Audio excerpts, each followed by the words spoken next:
Hi everyone, welcome. FPLMattDay here, and this is my FPL forwards premium picks, my top three to complete the series. I've already done the goalkeepers, defenders, and midfielders. So if you missed out on watching that, head to my channel and go on the videos.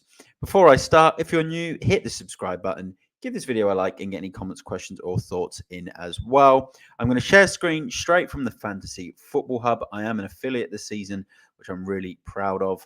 And if you want to join them, they'll give you your money back if you don't win your mini league. And they'll also give you 50% off a membership right now. So go to the link in the bio of this video description and you can go join them from there if it's something you fancy doing. Otherwise, all good. Let's share screen and go with my number 3 premium striker pick. And premium striker picks are coming in the form of anything that is 8 million and above for me this year. So number 3, Kai Havertz from Arsenal at £8 million. Points per game last season of 8, which is absolutely phenomenal. But bear in mind, he was a midfielder last season, so he has been reclassified as a forward. Expected points this season, 6.36, so slightly down from last season because he isn't getting those extra midfielder clean sheet points or goal scoring points that he would have got. But an XG of 0.57, an expected assists of 0.25. If you have a look at his map here, expected FPL points are pretty solid at 0.07.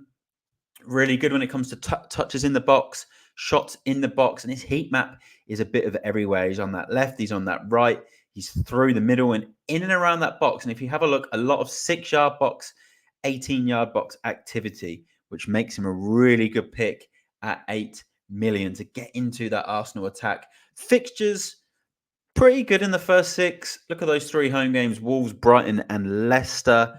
Tougher aways with Villa, Spurs, and Man City, but good green home fixtures for Havertz. So number 3 at 8 million.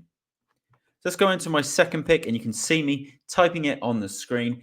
Alexander Isak from Newcastle as a forward at 8.67 points per game last season and 8.5 million. So he's a bit more expensive than Havertz, but his expected points is 7.75. So you're paying for what you get. Start off with the fixtures for him this time. Pretty good in the first 6. You've got Southampton there, Bournemouth, Spurs, who he has actually destroyed the last couple of years at home, which I hate to say as a Spurs fan, but he has. Wolves away, Fulham away. It's not too bad. And even City at home, a team Newcastle seem to score quite a few goals against at St James's Park. So good fixtures. And then you go into this. This is where it gets really, really interesting. Expected FPL points, 0.87 per game. High XG, high big chances. Shots in the box, shots on target, shots and touches in the box are really high. And then his heat map, not quite as impressive of Havertz in terms of the areas that he picks up kind of all over the pitch, but he's hunting in this box at all times.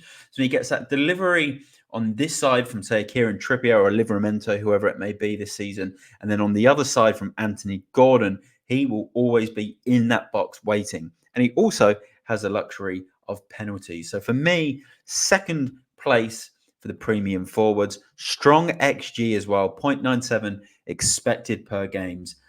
Really, really strong. And he's a bit of a bonus point magnet as well, in my opinion. So let's go to number 1. And it's going to be the man that you have to pay a lot of money to get, Erling Haaland. I've spoke about him a lot on my channel during this pre-season. 10.6 points per game last season. 9.8 expected this season with 1.49 XG per game. How can you not go with Haaland knowing you're looking potentially at getting 1 to 2 goals per game?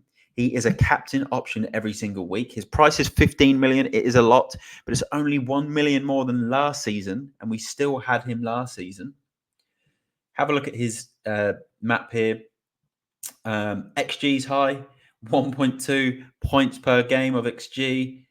1 with the big chances. Shots in the box is good. Shots on target is really good. And his heat map is ridiculous when it comes to activity in the box. He literally lives in the penalty area and in and around the 6-yard box, waiting. He has a fair bit of movement here, just outside the box as well. Better than Isaac's, which is surprising. I thought Haaland would literally just be goal hanging But he does tend to link up well. He does get assists as well, Erling Haaland. Sort of plays those balls out towards the likes of Foden or inside as well. So he's good in that respect. And we'll go to fixtures for Haaland. Fixture proof as well. So even with some of these sort of potentially tougher games, Chelsea away, Arsenal home, Newcastle away, it doesn't matter. He's fixture proof. 16 points in Chelsea away last season. They look like a bit of a mess as well. And do you really want to be going into Ipswich at home in game week 2 without Erling Haaland? I don't think you do. He is a captain option in probably 4 of those first 6 games, in my opinion. So for me, he is the number 1 premium forward. But let's go into a special edition for this video because we've had some breaking news in the background, and he doesn't quite come into the premium category because he's under that I just spoke about. But Dominic Solanke, they're calling him Dominic Solanke Mitchell on this.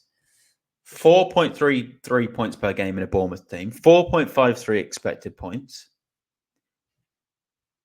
Great expected FPL points, 0.69. Good for XG. Heat map around the box, in the box. Fixtures at Bournemouth, they look pretty good. But he's 7.5 million, so he's just before this premium bracket. But his ownership could go through the roof because he's about to join Spurs, potentially, is what we're hearing. And if he makes that move, we'll go to Son. His first 6 games will involve Leicester away, Everton home, Newcastle away, Arsenal at home, Brentford home, and Man United away.